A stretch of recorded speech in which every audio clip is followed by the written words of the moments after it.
ursak birinchi o'rinda biz qayga urishni bilamiz. Albatta. Birinchi masalada. Ikkinchisi bu bizni non topadi, shuni bilan. Bu sinadi qo'l. Ha, noto'g'ri ursa sinadi. Ursa sinib ketadi. Ha, bitta. Chunki siz urasiz va perchatkasi sinib ketadi qo'l. Men shunaqa boksyorlar bo'lganda ko'rganman, zo'r boksyorlar qo'lni urgan senga qaytib boks tushmagan. Birinchi o'rinda-da. Ikkinchi o'rinda bor, urganingizdan keyin 150% yiqiladi. Yiqiladi. Endi urganingizga o'lmashi mumkin.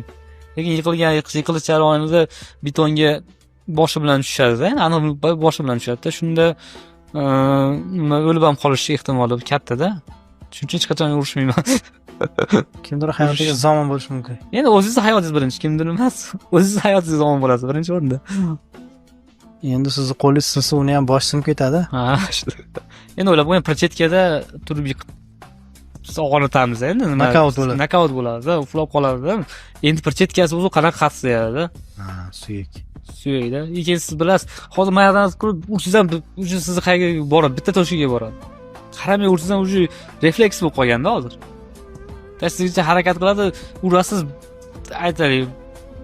O'ylamasangiz ham mayaqada ursiz ham boshqa jag'iga tegadi-da. Chunki sizni kasbingiz shu-da. Avtomat. Avtomat уже bir joy bir nuqtaga tegadi.